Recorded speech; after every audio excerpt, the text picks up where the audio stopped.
industry career path. And so to start with, first, the Women in AI Networking Organizing Committee will introduce ourselves. And after that, I will get the agenda of this panel. First, I start with myself. My name is Elahe Vedadi. I am last year a PhD student in Electrical Engineering Department of the University of Illinois at Chicago, under supervision of Professor Hulya Seferoglu. And my research area is on privacy preserving distributed computing. And now, Debashi, please introduce yourself. Thank you, Elahe. Hi, everyone. I'm Debashri Roy. I'm a research scientist at Northeastern University, and I work with Kaushik Chaudhary. My research area is in the intersection of machine learning and wireless communication. Okay, next, Jiao. Hello, everyone. I'm Jiayu Mao. I'm also a PhD student from Department of Electrical and Computer Engineering in the Ohio State University. And my advisor is Professor Eileen Yenner. Currently, I'm working on the interdiscipline between various communication and machine learning. Thank you. Thank you very much. Okay, great. Today we are pleased to have an incredible line of panelists. Dr. Sujata Banerjee, Vice President of VMware Research Group, Dr. Renata Teixeira, visiting scholar at the Streaming Algorithm team at Netflix, and Dr. Victor Bach, Technical Fellow and Chief Technology Officer at Microsoft Azure. In the rest of this panel, first we will start by letting the panelists introduce themselves and give us a brief introduction about their career path. And after that, Debashi will start asking some prepared questions to the panelists. But please feel free to ask your questions in the chat box, or even unmute yourself during the rest of the panel, because after a while we can turn this panel to an open discussion and talk about your concerns. Okay, now let's turn to our panelists. To let them introduce themselves. Okay, Sujata, would you like to start first? Certainly. Thank you so much for inviting me, and I'm really thrilled to be on this panel with Victor and Renata. And so I lead the VMware Research Group. It's also called VRG, Verge sometimes. So VRG is a group of systems and algorithms researchers, including machine learning and networking, which are the topics for this group.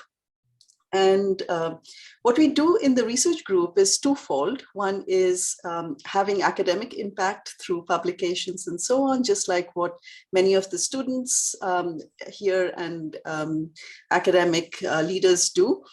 Also, industry impact is extremely important for us, where we are transferring technology that we develop and have a broader impact through, open source and so on, making sure that the research comes to fruition and has impact externally. I've been at VMware for a few years now. Before that, I was at HP, working in the labs there. And I started my career as a professor at the University of Pittsburgh. So I've had both academic and industry experiences. And my area of work has been in networking, software-defined networking in particular, and network functions virtualization. And we're all pretty excited about the potential for AI and machine learning to help with some of the really critical and challenging problems. So it's still pretty hard to configure and build networks.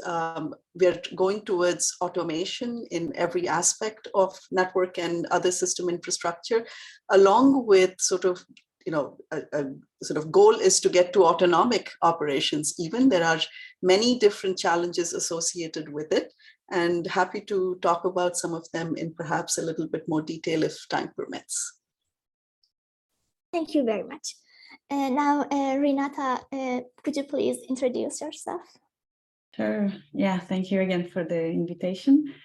So just to start, I'm originally from Brazil. And so I've been like going around. I feel like I'm a citizen of the world. I did my thesis in UC San Diego. That's when I left. And then I went to France. I've been in academia most of my career. So I went to France. I was in the public research labs at CNRS and at INRIA. And mostly, I mean, I've been doing most research in internet measurements. I'm also very interested by quality of experience. And I really like to work with lots of data. So during my thesis, I was at AT&T labs where I could work with routing data. That's always something that had interested me.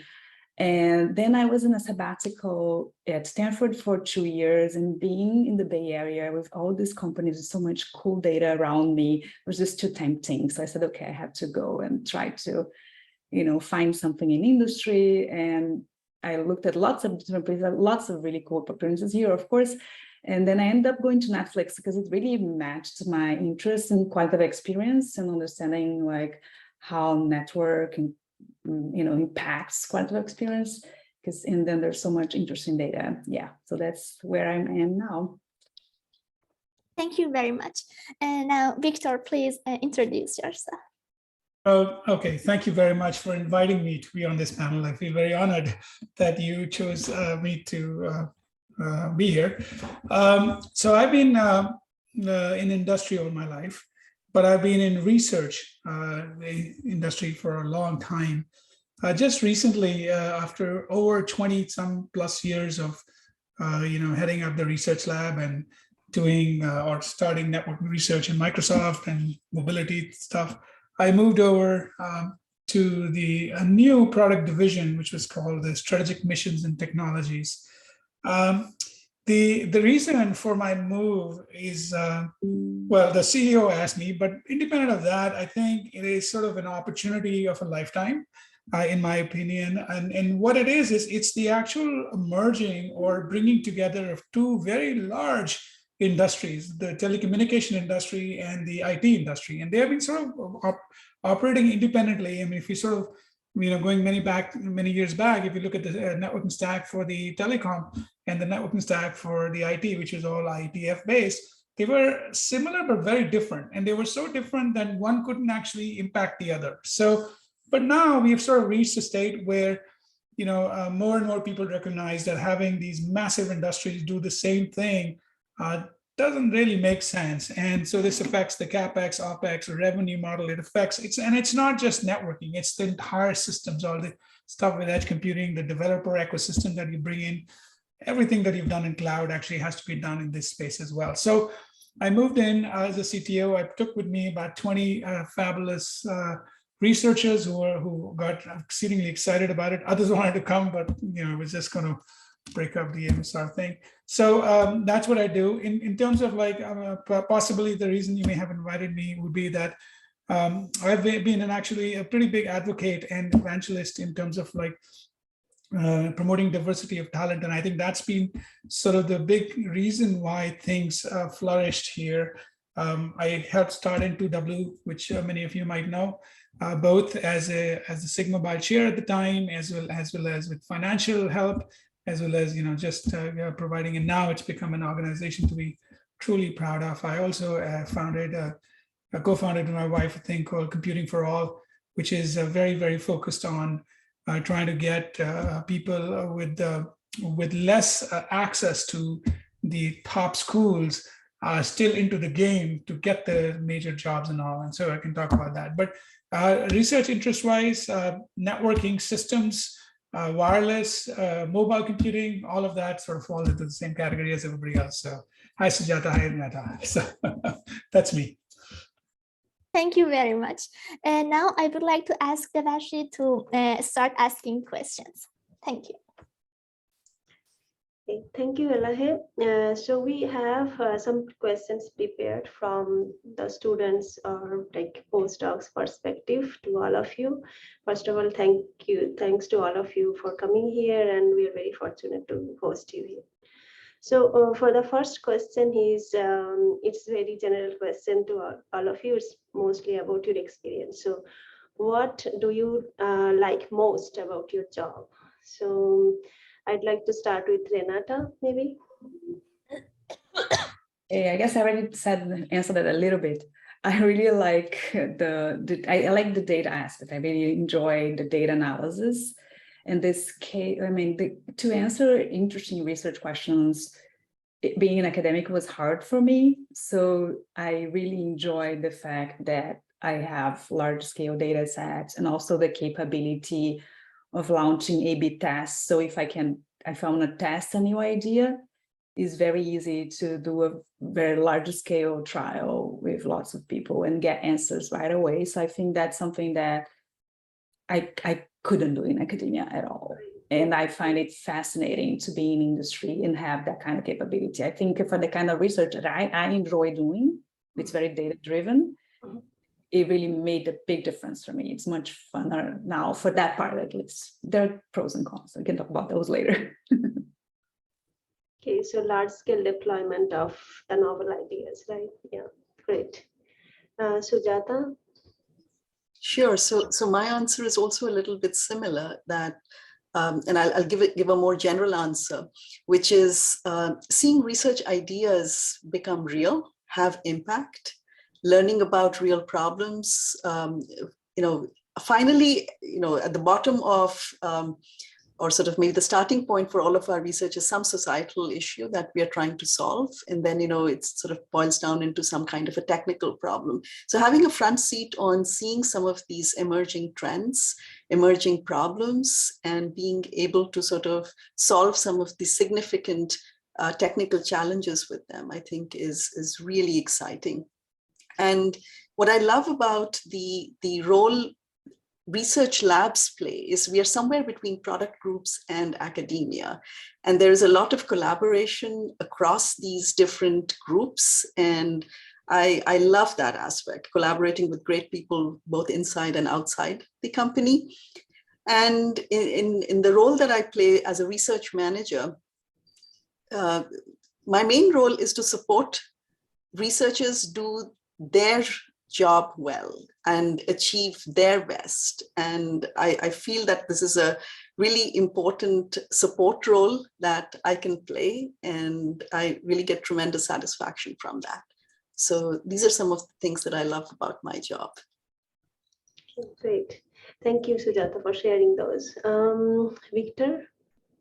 Yeah, so both Nata and Sujata have actually said things that I would also have said. So I'm going to try to take a slightly different view to this. Asking me what I like about my job today is very different than, let's say, asking me when I was first graduating, right? So like, for example, today, I feel like I have done enough to warrant complete freedom in terms of exploring what the company needs and what, in fact, what the society needs. And I think that's a tremendous opportunity to have. So that allows me to go and intermix with both the academic folks. I've been reading research labs for my entire life, so I'm well connected there.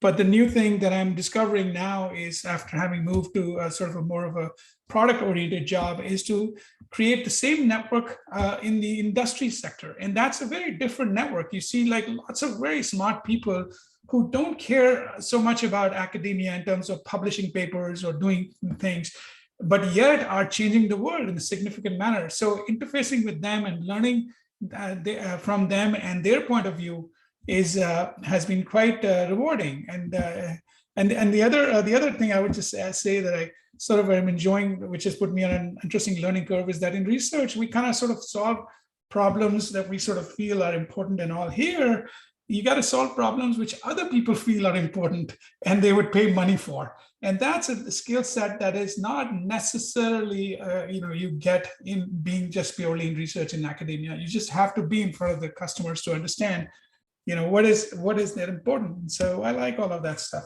as well. I'll stop here.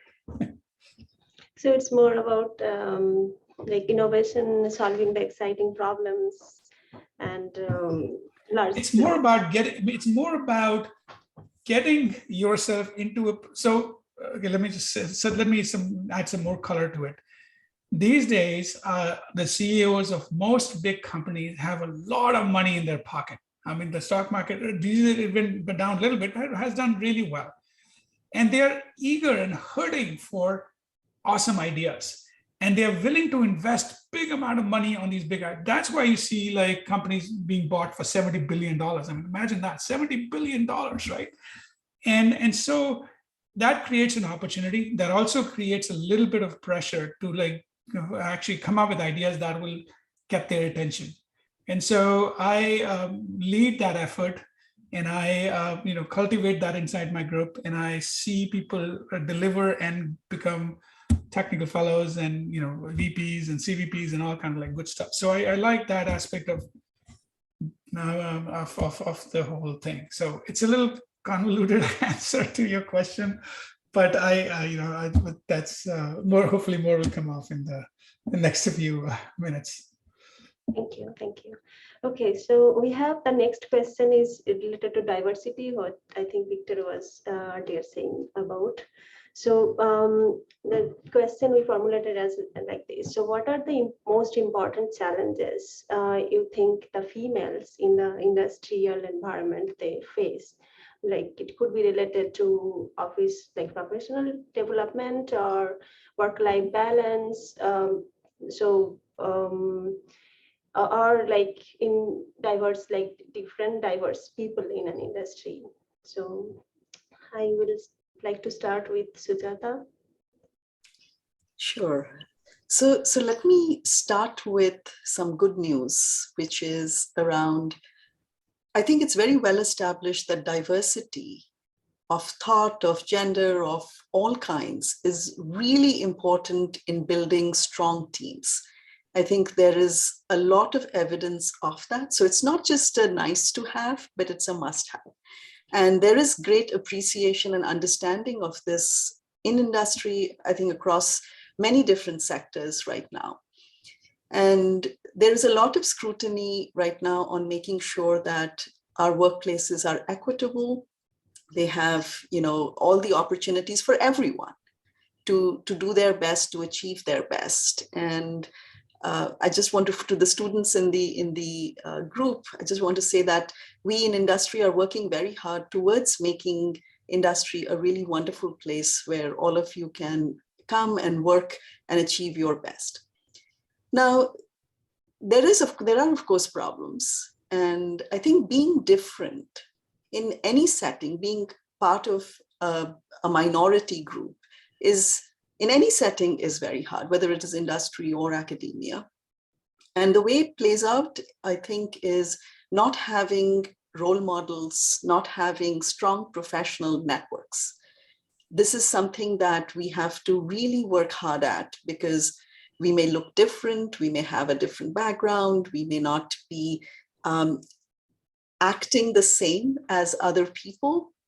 And so being stereotyped, this person is very quiet, or this person's very loud, or, and I worry about it, by the way, in the hybrid world as well that we live in, because certain things might really work out well for certain groups of people who are very comfortable in a hybrid setting or remote setting than others. So being stereotyped, not getting the right opportunities, not having the role models, I think, being subjected to microaggressions, being ignored, for example, or there are some systemic biases against the abilities of women. And again, this depends on different, sort of parts of the world, different company settings and so on. So these are all, things that are still prevalent, but what I'm sort of optimistic about is that there is a lot of light being shed on these problems right now. And there are many forums, training, etc., within each of our companies to make sure that at least there is increasing awareness, increasing sort of clarity that this is not to be tolerated. So I'll stop there. I think there's a lot that we can say, but I'll pass the baton to the other panelists. Thank you, Sujata. So Victor, do you have any thoughts on this? So, I have to confess that I don't actually see major differences today. I don't see major differences between what advice I would give to female researchers and engineers versus what I would give to male engineers and researchers. And I think part of it has been, as Sujata pointed out, there has been many years of concentrated effort to educate people about and make them knowledgeable about what happens in group settings, and just sort of like being respectful to one another. There is no tolerance right now in large companies like ours where disrespect or or any other form of bias would be tolerated. There's this whole thing about allyship, for example, that has been taught, which is that anybody in the room should be able to stop anybody if they feel that there is some bias. So anyway, we have progressed quite a bit, and things are better. The question has now been that how do we get more women to come? So having said that, my advice is that and this is to most young people, is to surround yourself with the kind of people that you like, or you think are doing exceedingly well. Remove yourself from situations where there's negativity and things are not so great. So surround yourself with positive people, surround yourself with people who are pushing the limits and working hard, and then be very open in your communication. Be very feel free to say out things that you're sort of are things have to be said. So one concrete example of that is that I was sort of I have a female researcher in my group, and she was telling me that there was this legal thing that they had done to figure out how many patents women were filing compared to how many patents men were filing. And they found that the percentages was actually lower for women than would have been expected. And so the question is, why is that? Why is it that less female students are filing, or female employees are filing less patents? And I think part of the reason is awareness. But the other reason is that sort of holding back. Like if you look at the personality type of the people who file, they get into the groove and they just continue filing it. There is no bias here. It's just a way, and maybe I'm simplifying it a little bit. Maybe some managers are biased, but generally speaking, it's something else. And I think it has to do with the importance on some of these things, the communicative styles, things of that nature that have to sort of improve, and we are going to try to improve it anyway. So again, best advice: be open. Ask for things. Be willing to sort of like put your neck out there, take the harder problems to solve, solve them, be successful at what you do, and the world will be on your feet. And that's kind of what I'm seeing now. And I think the trend is much better than it was before.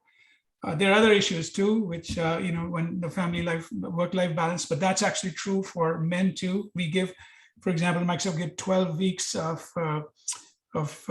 freedom from the company when you have a child, and it can be either man or a woman. It's not like a separate different thing. It can be both.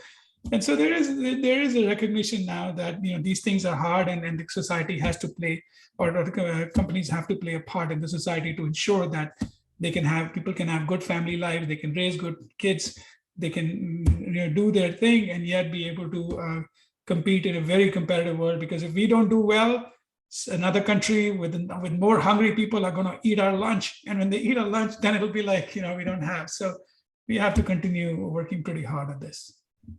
So thank you, Victor.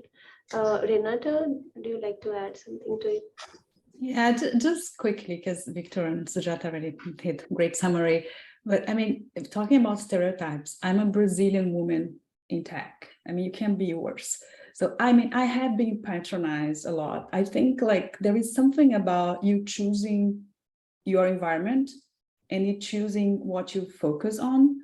So I chose to ignore and like to, just go away from people who I don't feel deserve, I want to work with. And I feel like I've been very fortunate in being in academia and now at Netflix, like in environments that are great, that I feel completely welcome, completely acknowledged. And I feel that we have the choice. And before you go into any job, you should learn about the culture and see whether you think you're going to like it or not. Does it match your values? Does it match? That's how you want to work. So I think that all of that, yeah, we should really focus on that. And one thing, like, as I was going into industry, they were asking me how much I wanted. I freaked out like 100%. I had no idea. And I mean, you keep reading about this, how women end up making less because they don't feel like they can ask. So what I did is I asked my friends, I asked a lot of advice and like how much I should be asking, how much are the people making? I feel like you shouldn't feel pressured like to answer by yourself. You have support, you have mentors, you have people you can talk to.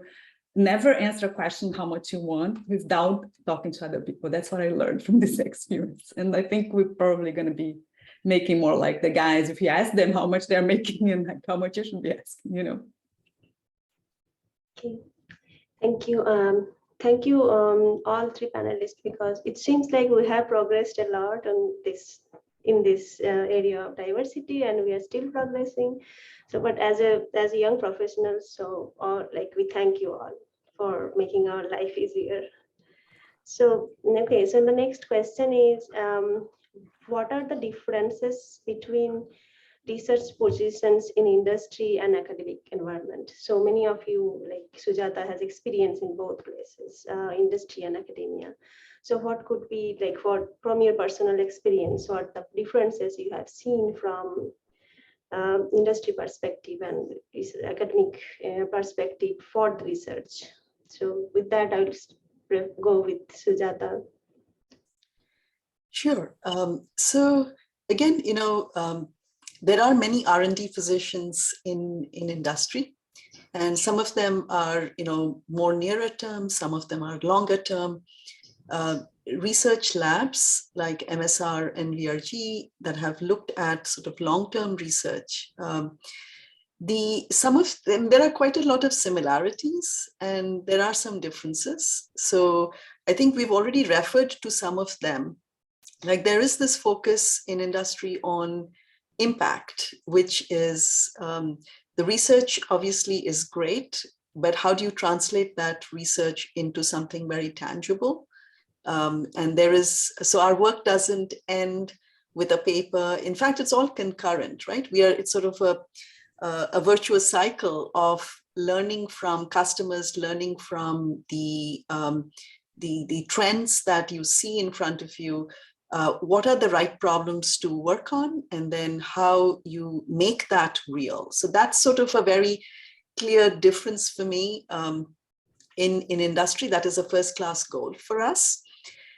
In terms of similarities, yes, ideating, a lot of the research ideas that we come up with and the papers we write that's sort of a similar function in academia as well as in industrial research labs. But we don't write grants. Again, there are many different flavors of research labs, but at least the ones that I've been part of, we didn't have to write proposals. And this is something that was quite different, especially in my early career when I did write a lot of grants. And teaching, there is obviously flexibility in what we do. So there are researchers who spend time teaching in local universities. They are on thesis committees because we work with a lot of intern students, many of who come to us for multiple years, where we have very strong, close interactions and go on to sort of continue to advise them as external committee members. So yeah, teaching, so if you're in academia, teaching is sort of, an important goal. That's not there in industry, though there is, it's not just about teaching courses. You can teach, work with researchers pretty closely in industry as well. I think that's probably sort of the high level differences that I can point to. And I'm sure there'll be more that the other panelists will bring up. Thank you. Renata? Yeah, so Sujata already talked about some of the things that I thought about. So just in terms of my day-to-day job, because I just made this transition, like what I find is very different is that when I was in academia, I spent a lot of time working with students and having brainstorming sessions and seeing what they're doing and writing papers and giving presentations. But I didn't do much of the coding of the research myself. I mean, I go and look at plots and look at what the students are doing, but I was not the one actually doing it. And now I'm the one doing it. So I as I told you, I wanted to go to industry to play with data. And so I'm very happy to play with data. I feel like I'm a little kid the whole time. So that is something that I definitely see is a big difference. In terms of the doing grants and funding, so that's another big one. So just like to mention, one thing that I find is interesting, because we have this idea that academics are more free. It is true, but like you also have some constraints. Like if you want to get funding, you do need to, please somehow, in Europe, I was like the EU, like the European Commission or the French, the ANR, where I was, doing these big projects. And I found that sometimes it was distracting because, I mean, the NSF model is very different, but like in Europe, we need to have industrial partners and some academics, and we need to have this sort of composition. And it was not necessarily always like the most obvious thing. I felt sometimes I was like toward the thing that I wanted to do to fit into this bigger thing. And I mean, in industry, you also have to sort of, like this morning, we just had a proposal, but it was for the project I want to do in Netflix, and then like see if anybody has any dissents and stuff. And so you do need to get buy-in from either the funding agencies or your company. So somehow in one side or the other, like if you're working in a company where you like what they're doing, you feel like, then you can get much more impact, as Sujata was saying. Yeah, so let's see what Victor has to say. Okay, I'll just say, so you guys like cover it pretty well. I'll just add like one thing that academia provides that industry doesn't provide is the mentoring and the growth of your own prodigies, of your own people that you're advising and helping navigate the world. And so that's a pretty big satisfaction that you get in academia. But generally speaking, I think I work in the systems and networking area, and I think that they had the differences. If you take the teaching out of the equation, are actually much lesser. I think the point that Renata made about building is absolutely to the point. There is not a single researcher in my group who doesn't build complicated pieces of code, and I actually think that's awesome because you're by training you're an engineer. That's what you should be doing rather than just sort of like telling others to do these sort of things, and which is fine. But that's, I mean, in industry there's no way out of it. You've got to build your own, and that's very empowering. The other thing I think is that I've seen this quite a bit now in my career, that when you're younger, and you get offers in academia, you tend to go towards them because you feel that there's flexibility, which is actually an incorrect thing in terms of the research labs. Like research labs give you as much flexibility as any place in the world would give. So there's no real flexibility. But what does happen is that in research labs, you start to focus more in a particular area and you continue down that path and you become better and better. In academia, you sort of broaden it up because you're growing students and you can go into various things. So you do lose something in the process. You do lose a certain set of expertise that you can't have because you've not focused in one particular area. And so that happens. And then so as they all grow, I see that the senior people tend to move towards industry. And that's primarily because at the seniority levels, you're not building as much, but you sort of have the general knowledge. And so there are many, many, many examples of full professors moving from academia into industry. And the return doesn't happen. Return happens in the younger stages when you're still out for a few years and you move into academia from industry. So, but other than that, everything else that what Sujata and Renata said is absolutely correct in terms of the differences between the two jobs. Yeah. This is great because many of us are right now deciding whether to go to industry or academia as like PhD, finishing a PhD. So thank you. Yeah, I mean, the one, like academia is a comfort zone because you've been at it for many years, some of your postdocs, and you understand that. You understand that well. So when you transition, you have a good mental image of it. But transitioning into in the industry research lab, you don't have a great vision of it. And so that actually creates a barrier in your head in terms of, which job is better. Both jobs, depending on like if you get a good research lab and it's fabulous. It's like the best job because you don't have to do any of this, like Sujata was saying, grant writing or, like teaching, which can be which is good, but can be a time suck. All you have to do is research. And all you have to do it in a particular reason, and all this, everything is around you to help you make that happen better. And so you grow very, very fast. And then some of the top awards are won by folks who are in industrial research labs. So yeah, there's a little bit of a barrier because that's why talking to a lot of people is very, very important. Internships are very, very important, and just just getting other people's opinion on these things are important as you make your decisions. Yeah. If I can break in for a second, Devashri, I was going to say the same thing that Victor just said, that internships are really hugely useful to understand what industry is like. We all went to university. We all know what universities are. But if you have a chance to do an internship, definitely take it, because it's going to give you an inside view. You will learn what you like about the place, and you will learn what you don't like about the place, and it will help you make a more solid decision. That's great. Thank you. So with that, the next question is kind of follow-up to that. So what are the important skills? What are the skills you look for while in a graduate student, while they are giving an interview or like applying for a research position, a full-time or internship?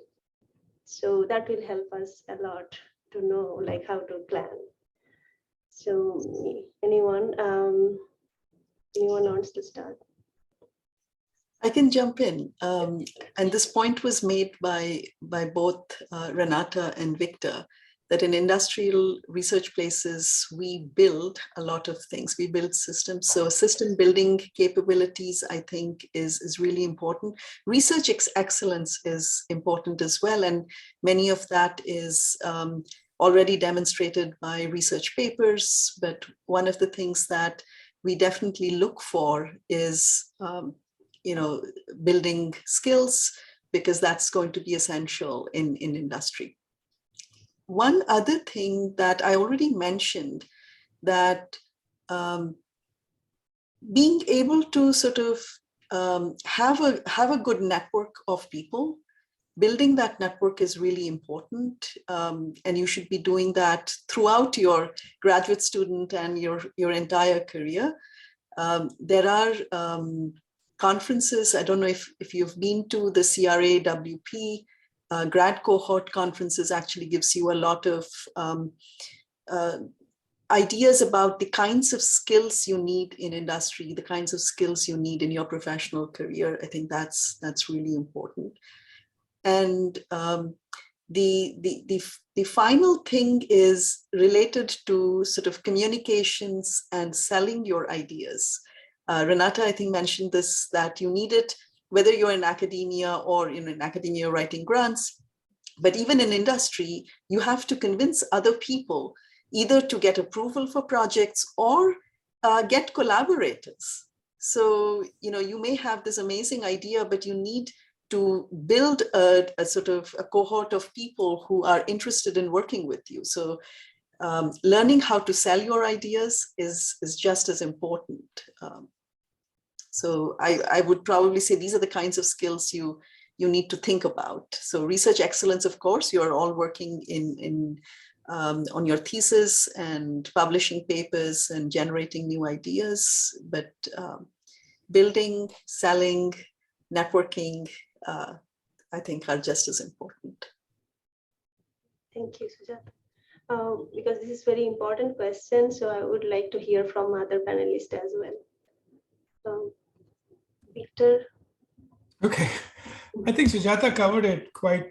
I mean, she's she's now the vice president of the research lab, so she understands what they're looking for. So yes, I would just I think especially okay, let's talk about a slightly different question about the interview process. Okay, because what she said is all true, and there's nothing. I don't think there's that much more to add to that. But So let's talk about the interview process. In interview process, there's sometimes more often than not, you're asked to give a presentation. Take that seriously. Make sure that practice it 20 times if you have to. I mean, I've seen some of the great presentations that have been made. And if your advisor is not helping, then you go and seek out other people who would listen to you. Anybody who listens to you is giving you a gift. Accept that gift and take advantage of it. You're selling yourself, but you have to be able to give a great presentation. And then in the presentation, I mean, the questions like, why did you go after this particular problem, and what is so important about it, and then what is the thing that you actually did that is different from everybody else? So you have to really figure it out. Now, okay, so that's one. Then when you'll get into this thing where you're talking to many people. You should be on top of everything you're doing. People are not necessarily looking for how much more you know than what you have done, but what you have done, you should know everything about, every little detail, and every important things. And then of course express and find interest in the other person. This is an interview, which means you're getting a job, but you're also interviewing in some sense to sort of see, is this the kind of set of people that I really want to work with? And if they offer me a job. So without being rude or anything, but ask them about their thing. Some of the things that people do are they'll come, and when you open up thing and say, hey, do you have any questions for me? And they get the usual questions. But I think it is better if you actually have some questions that impresses the other individual that you understood what they're doing, because they'll spend time explaining their thing to you. And just generally be enthusiastic about the job, be really sort of excited about it, take it on. The more you sort of speak, the better it will be. Other than that, of course, everything else that I said is right on the mark. So, but yeah. Renata, do you have something? I mean, they cover most of the technical things. So I think there are three things that I find really important: is curiosity, drive, and passion. Like, I think that if you have these three things, you can go anywhere. Like, you can be independent, you can do things, you can see things that are wrong, you can write that, you can ask the right questions because you're curious about it, and you can poke holes and you can make things better. So really just being yourself. If you're working on things that you like, you're going to naturally have passion about it, and you're going to be more curious, and you're going to have the drive to actually get things done. So I think that these three for me is like key elements that you want people to have, both in academia and in industry, actually. Can I add one more to the three? Yeah. Execution ability. Yeah, that's what I call drive. Like, I think if you have the drive to get stuff done, like some people, they just have the fire in the belly, they can get anything done. No, that's great. That's great. Very nice. Yeah, thank you. So curiosity, drive, passion, and execution, capability of execution. Thank you. Yeah. So the next question is about you, actually. Yeah, you all. So that is like, how do you keep your knowledge and skills up to date, or even ahead of the current technology? So that is we are all curious to know about that. So that is a curious question for all of you. Maybe Victor, you want to start? Yeah. So I think this is a very actually interesting question, because before I answer it directly, I want to sort of tell you of the problem in a bigger way. So take these large companies who have hired people and they stay with them for a long time, 10, 15, 20 years. Let's take the example of ML. So ML and AI came with this force, and everybody was talking about ML. Everybody wanted to know this. But the reality was we might have had like 40, 50,000 engineers. I mean, they had actually more than 150,000 people, but 40, 50,000 engineers who had crossed the barrier before ML became so hot, and they hadn't done anything. And so now, but they are the ones who are building everything, right? Like, they're the ones that are building products. So you're not going to get ML by just hiring a few people and then trying to like insert it into this massive.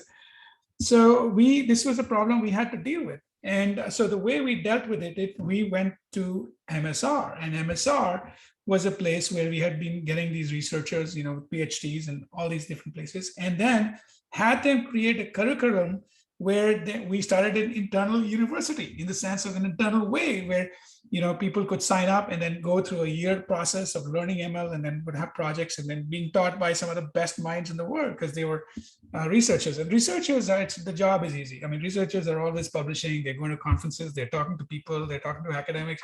For them, keeping up is just part of the game. But it's the bigger part of the company which has to be taught. So we did do things like that.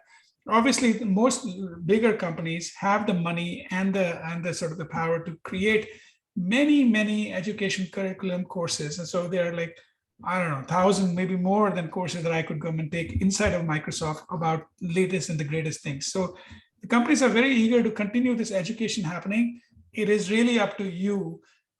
You get so bogged down with the other pieces of work that you don't find your time. So I know examples of like some developers who would then leave 1 hour, 2 hours in the morning, block it out of their calendar, and then 3 times a week come and listen to all the seminars, because we get lots of people to give seminars on all the latest and the greatest stuff, and they would listen to that and educate themselves. So this is a self-disciplined thing. The resources are around you, the constructs are around you, the sort of the sort of encouragement to do that is around you. It really is on your shoulders whether you are going to be the disciplined one to actually keep up with what is going on. So yeah. Okay, thank you. Renata, would you like to add something to that? Yeah, sure. I think for me personally, I find that being in TPC helps. Like if you're in the program committee, you're forced to read all these papers, and then you get exposed to things that sometimes are not necessarily directly in your area. You can learn more if you care about it. Like I also find important not only to be like super focused on our area, but learn more broadly about how technology is going. So I like to listen to like tech news podcasts and things like this. So I get exposed to more things than I would just by being in my own community. So I think that these are the 2 main things I do. And I also did, like, as Victor was saying, when I was starting to learn, and everybody's talking about ML. So I did like go to look at Coursera classes and identify a different area that I should be more proficient about. And so I go and I learn. And one thing that I like in Netflix too, they have a really cool data science department. And so for some of these questions more on the statistics side and data science, I'll go and reach out to my colleagues and like learn from them, get the good references from them, and then just study by myself. Yeah. Okay. Yeah, thank you for sharing those. Sujata? Yeah, I don't have too much to add beyond what has already been mentioned. Take the time. Finding the time sometimes is the hardest, but there are many resources, especially technical talks. One of the things that's, at least in my own experience, is that, we all start out with depth in a particular area. And, it starts out in university, and then also your early career, you're sort of deep in a particular area. That's why you've been hired. That's what you're working on. And then as you get more senior, you also need to develop the breadth. So seeing the opportunities with machine learning and AI, we are all excited, right? I don't claim that I'm a machine learning expert. I know a little bit, and I've been trying to teach myself, but I'm learning from others. And I'm trying to make the connections. So as you get more senior, you can probably say, yeah, I'm not the person developing this neural net or trying to understand the, explainability aspects of, verify it. But I know perhaps which are the right problems to tackle with ML and AI just based on experience. So I think it's that breadth that I'm constantly looking at new areas, understanding new technologies, and learning from folks who are the experts. So it's easy to go to a tech talk, or it's easy to ask a researcher who is doing work in that, doing deep work in that area. So even if you don't understand all the nuts and bolts, you can at least get a good sense of what this is good for and what are the limitations even. And sometimes that helps you guide your own work and the work of others towards bigger outcomes, because I think interdisciplinarity in many cases is super important. Yeah.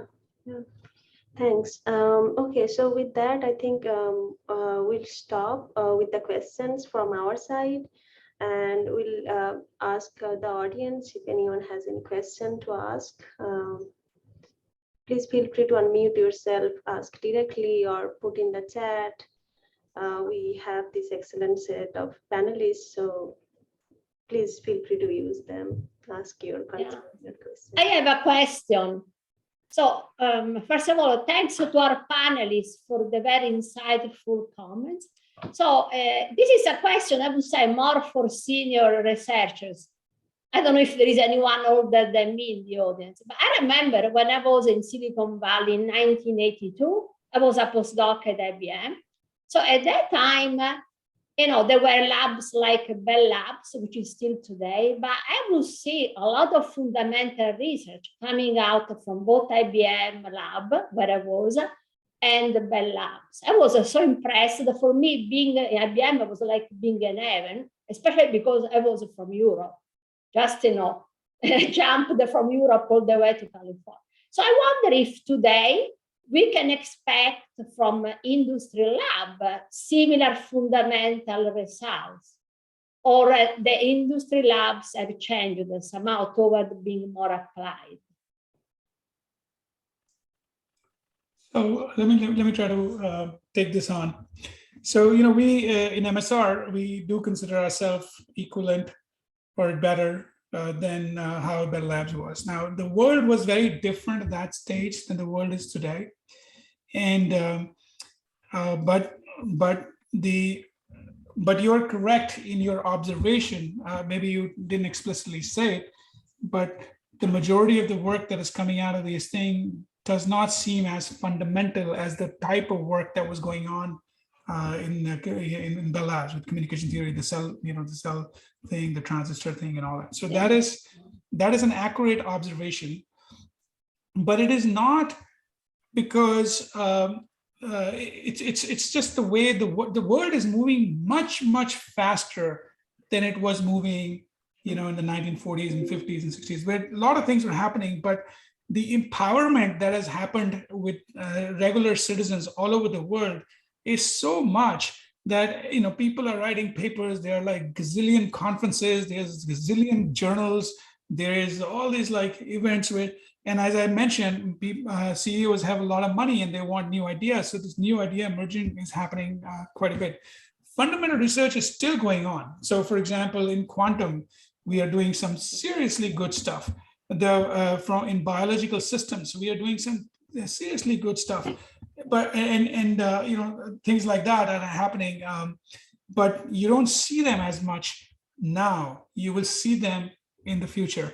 Some of the things that we did, for example, you think about the smartphone and the iPhone and all that stuff. This happened because of research, fundamental systems research that happened almost a decade before iPhone actually became iPhone and things like that. But because there's so much hoopla around things, there's so much marketing, there's so much PR around products and things, that fundamental thing gets lost. And we try to sort of like prevent that by acknowledging. So for example, if you go to SigMobile, which I'm very heavily involved with, if you look at the Outstanding Contributions Awards, you see many people who have actually, whose work is now led to billion-dollar industries. So that is happening, but it's not the accolades, or it's not as mainstream as it was when Bell Labs was there and it was all brand new and things. So that's kind of what I think is happening here. But you're right that the majority, not just in industrial research lab, but even in academia, one would characterize that as incremental research. And because the lure of money is so high right now, you are starting a new company and becoming a billionaire, and so many academics go and start their own company. Look at Stanford, like people, both two professors left and joined Intel. There's so much lure of all that happening that it's sort of like creating a different world. But I'll stop here. Thank you.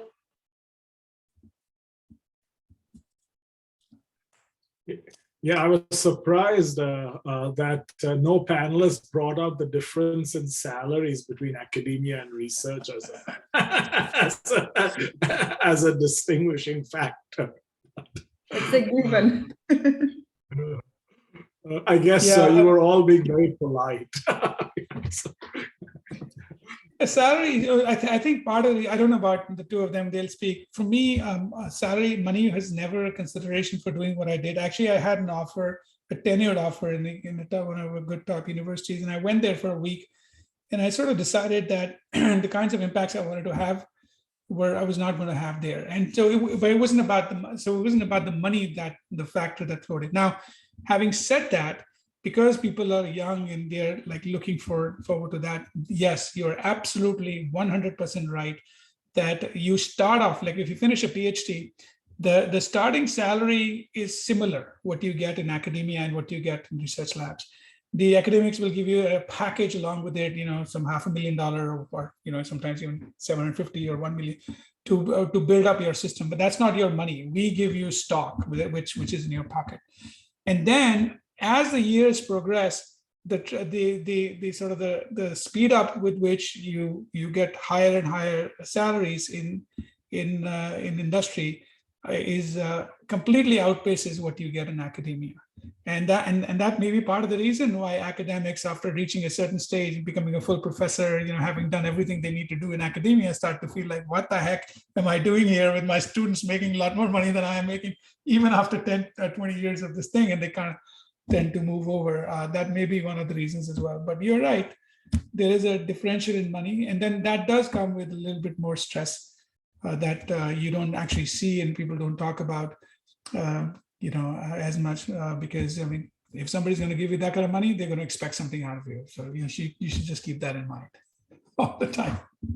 And also, like in academia, you kind of last longer in the sense, like I'm not that old, but I'm feeling burnt out, very heavily burnt out, and I need to sort of like regenerate myself. But people my age, they're so in academia, they just continue going and they'll keep going for many, many years. So you kind of like have that a little bit going as well. So anyway. Another difference is like, okay, there's the salary, which is of course much higher in industry, but you have more job security in academia too. So, it's sort of depending on how much you need, you might prefer to get the job security and a little bit of a lower salary versus a higher salary that you can lose at any time. There are trade-offs. I agree. I was making a joke. Just yeah. I know. Yeah, we know. I have a comment to Renata's job security problem. I think that you should never worry about that job security. If you're worried about job security, you're never going to do really well. That's my guarantee. You're never going to do. You're going to hold yourself back. You're never going to flow. You're never going to take the risks. You're never going to hit it big. You'll have a great life, but never going to hit it big. So job security should not be in the equation at all. But that's just my own way of thinking about these things. That's all. I know, I have a job for life and I still keep moving. I think at some point you want to do something different. So it just that's right. The good news is that there is a lot of opportunity. And Victor mentioned this in his one of his answers, that you can make transitions from industry to academia and back. It depends on what you love to do. So the students in the room, find out what you love to do and then go do that. And you can change your mind. Yeah. Sorry, what? I was just going to say, or like in Indian marriages, you fall in love after the marriage. That's okay too. Just joking. Just kidding. Now you can. Yeah, it's actually interesting as you progress through your career, there are different aspects of your job that you like more. And obviously our world of computing has not stayed static. So there are many, many interesting problems to solve. And sometimes it needs new skills. And another thing is what that is going on is that, we are all in computer science, electrical engineering, and the sort of related fields, but what is happening in the world is that every industry is seeing that they need to be more efficient than the way they are. And the way they have progressed is through human labor and human work items and all. And they're recognizing that, if I could do some more like automate things and do some software, I could reduce and become a lot more efficient. So that has created this $1 trillion boom that is happening everywhere. But that does not require you to stay in computer science in the sense, like, don't stay in the area. You can actually move out of it and apply all your knowledge in that areas and then rise very fast as well. And so those opportunities exist, except, so you don't have to be in a silo. You don't have to work for the Microsofts of the world or the Googles of the world. Obviously, the people would love for you to do it, and you would enjoy it too, because it's your territory. But you could go elsewhere, I think. And then also, like Boeing, you could work in Boeing, you could work in NASA, you can work in, they call it Industry 4.0 or retail sectors and things. People need software developers. People need people who understand computer science deeply, because the technologies are also becoming a little bit more, interesting. And so, for example, ethical AI. You have to have a sense of what that is. So yeah, it's a booming industry. It's the wonderful time to be here, both for our generation, my generation, your generation, and the generation afterwards. Who knows what happens afterwards? But right at this point, this is a fantastic place to be. Well, like due to the time conflict, we are not able to accept more questions. And it's time to close today our panel. We would like to thank you all for participating this fantastic discussion. And I would just to appreciate our panelists to generous share their experience, ideas, and give advices to the graduate students like me. And also one more thing, our Women in AI organization will host more events in the future, and please pay attention and join if you are interested. And one more time, thank you. Thank you. Thank you, Thank you, everyone. Thank you very much. Thank you. Much.